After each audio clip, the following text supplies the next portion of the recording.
Mommy, who did you go to the amusement park with? The catalyst for all this was Grace's innocent question. What are you talking about? This thing shows the places you've been, right? It says, amusement park. 7-year-old Grace pointed at the car navigation system's history with a puzzled expression. When did she learn how to operate it? While I was loading groceries into the car from the supermarket, she must have fiddled with it. Why is there a history for a place I haven't been to? Suspicious, I checked the date, and it was from last Sunday. The only person who used the car that day was my husband, Christopher. He had said he was going for a business golf outing with his boss. Did he go to the amusement park with a friend? But if that were the case, there'd be no need to hide it. Could he be having an affair? I frowned, lost in thought. Mommy, what's wrong? You look scared. Are you okay? It's fine. Sorry. I must have accidentally set something.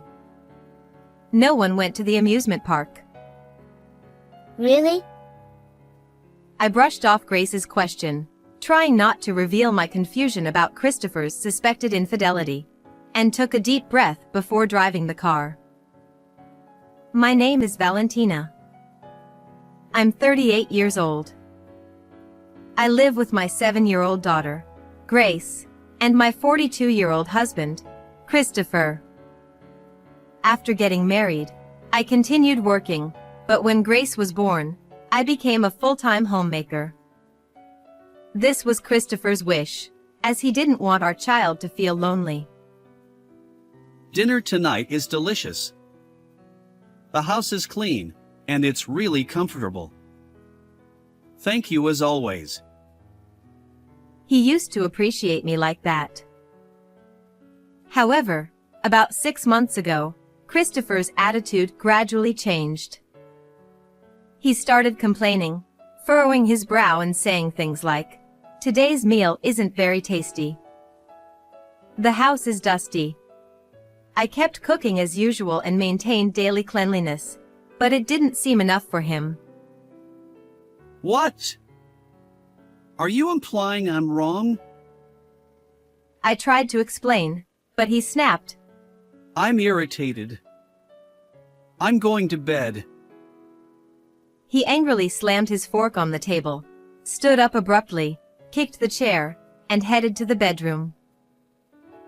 At first, I thought it was just a bad mood, but Christopher's behavior worsened over time.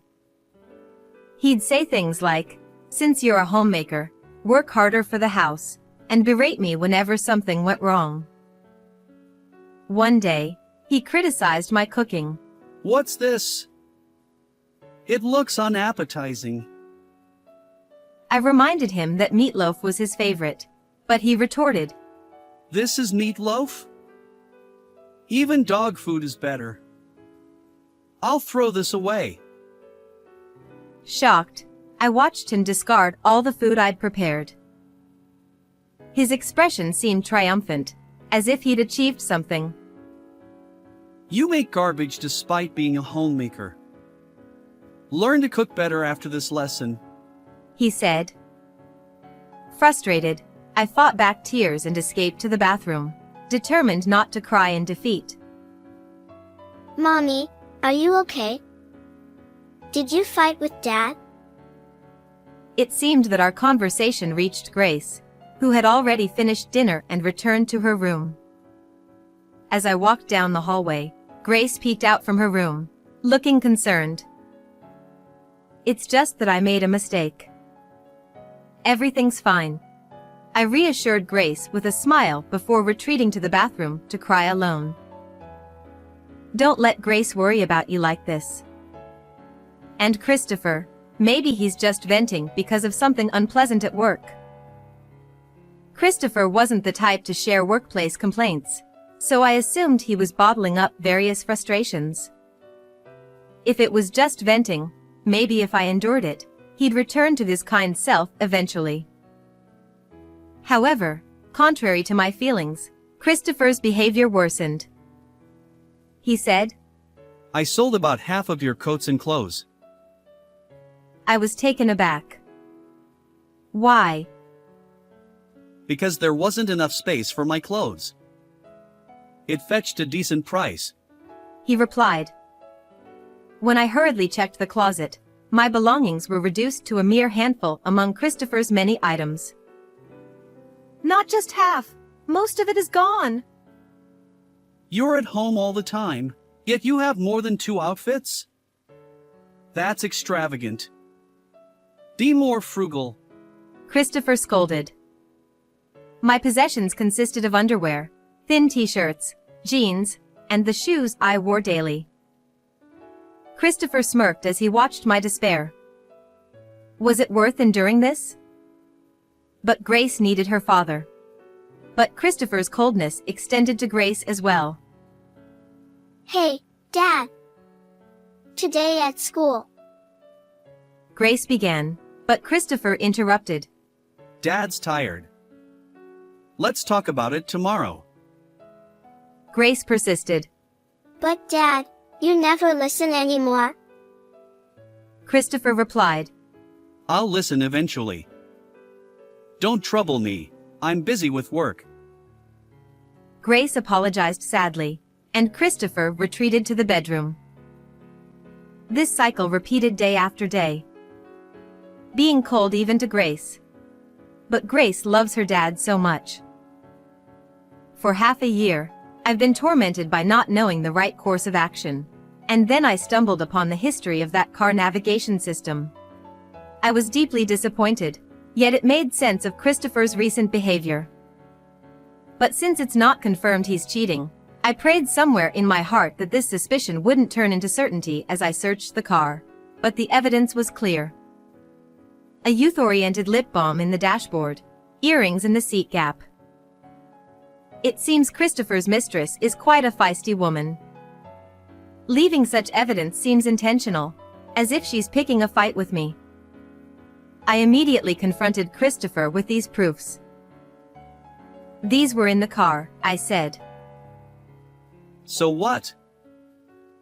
He glanced at the evidence and blatantly looked away, then began to fidget, touching his ear and neck. Whose are these? It's not mine or Grace's. The youth-oriented lip balm and earrings? I don't know. Grace must have picked them up somewhere. That can't be true. What? You're saying I'm cheating? Isn't that the case? With all this evidence?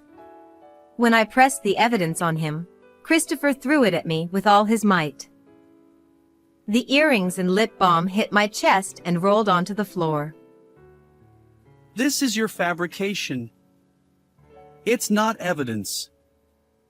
You're a good-for-nothing housewife, and you dare to suspect your husband and do this. Shame on you. Christopher shouted this with his eyes wide open and breathing heavily. The more desperately Christopher ranted, the more undeniable the affair became. He's just upset about being caught and looking bad publicly.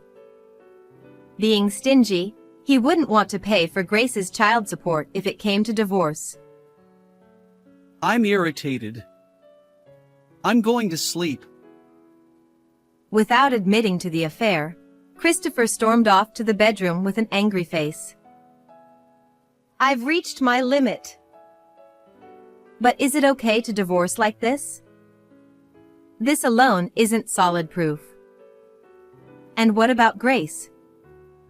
I don't want to do anything that would make Grace sad. Even in this situation, I was troubled. But no matter how much I thought, I couldn't find an answer. I sighed deeply and gently placed the earrings and lip balm in a drawer, locking it so they wouldn't be thrown away. A few days later, something happened that finally forced me to make a decision. That day, I woke up feeling unwell and stayed in bed. Since I confronted Christopher about the affair, he had been distant, responding with a disinterested "Oh, okay when I mentioned my illness. When Christopher peeked into the bedroom, I foolishly thought he was concerned about my health. I have some urgent work. Going to the office. He said abruptly, attempting to close the door. I have a fever. Can you take me to the hospital? I managed to grab his arm, weak from the fever. What do I care about your health? You can't even manage it properly. You're a failure as a wife. Christopher said coldly, then forcefully pushed me away. Ouch! He ignored me, shut the door, and left. This treatment was beyond cruel.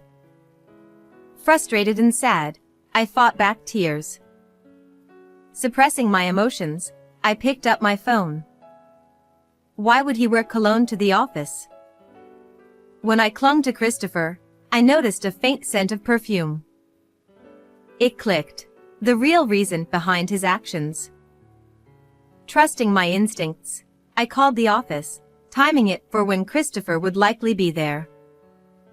As expected, I got the answer I anticipated.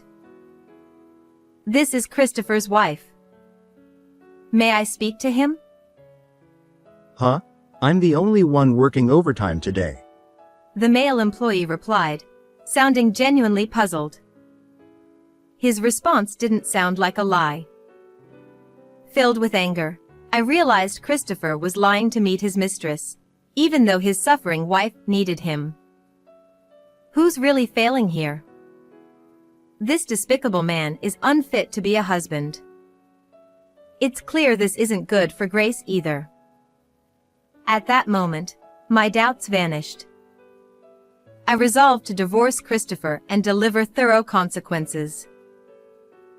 A week later, I left Grace at my parents' house and called the mistress over by email when Christopher was at home. I got her contact from Christopher's smartphone. Her name is Natalia.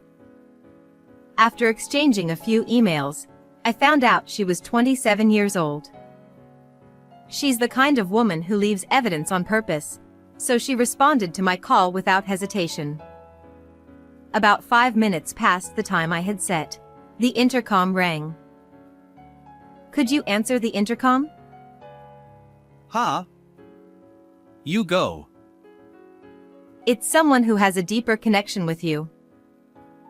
To me? Look, this person. When he looked at the intercom screen, there was a young woman, fiddling with her long hair in annoyance. Christopher's face was a masterpiece when he saw the woman on the screen. His eyes darted around, and he gasped like a fish out of water. What? Why? How come? He rushed to the front door in a panic. Soon after, I could hear Christopher and Natalia arguing at the entrance. I peeked out from the living room to see what was happening. Leave. No. I'm going to give your wife a piece of my mind. Let me in. Don't joke around. Keep it down. It's a nuisance to the neighbors, so please come in quickly. Oh. When I said that, Christopher reluctantly let Natalia into the house, concerned about the eyes around us. What's the big idea calling me out of the blue, you old hag? Natalia came without a hint of remorse. A woman who leaves that much evidence in a car wouldn't come modestly, would she? I wasn't fazed because I knew Natalia was brazen. I called you two here because of your affair. As soon as I said that, Christopher turned pale, while Natalia remained nonchalant. She's a junior at the company, and I'm just close to her because I'm her mentor. Really? Is that the kind of mentoring you do? How indecent. It's work mentoring, obviously. Ignoring Christopher's pathetic lies, I pulled out the earrings and lipstick I had kept in the drawer and thrust them at Natalia. These are yours, aren't they? Oh, You noticed my little parting gift. So it was on purpose. I wanted to make you aware of my existence and make you jealous. Your husband has been neglecting you and Grace to have fun with a young, fresh woman. Really? You have some nerve. Natalia laughed at me mockingly, with a look of composure. I was utterly disgusted by her attitude. No! She's just making things up. That's not Natalia's. Come on, Chris. There's no need to be scared of such an old hag. Just shut up. There's plenty of other evidence, you know? What?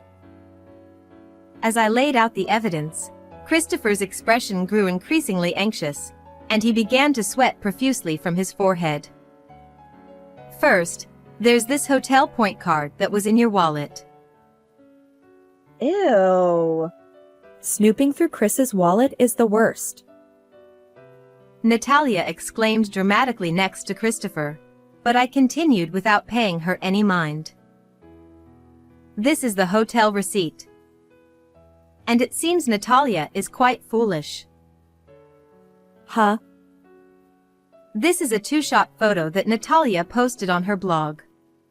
The photo on the table showed Christopher and Natalia cozily arm in arm. There were also photos that were quite risque for mere colleagues. You! Why did you post such a photo? You are going to marry me, right? So there's no problem. So you said that. No! That's right. Chris promised to divorce that rotten vegetable of a woman and marry me. Natalia said this proudly, snorting through her nose and showing me a smug face.